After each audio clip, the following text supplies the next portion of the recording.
खुशी से पागल बहरे देखा ना ये दुनिया सारा।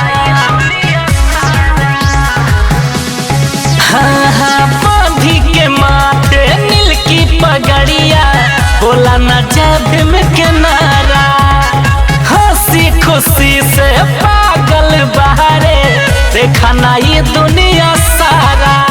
ओ 2021 के टाटा या बाय बाय, 2022 के हेलो और हाय। यही खुशियाँ में कमर हिलाला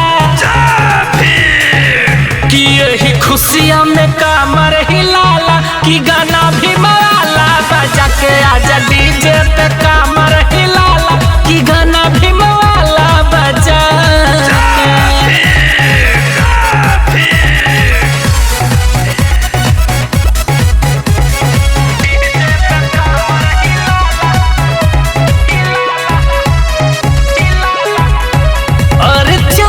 परमेश्वर के साथ मिली जुली खुशियाँ मनाए।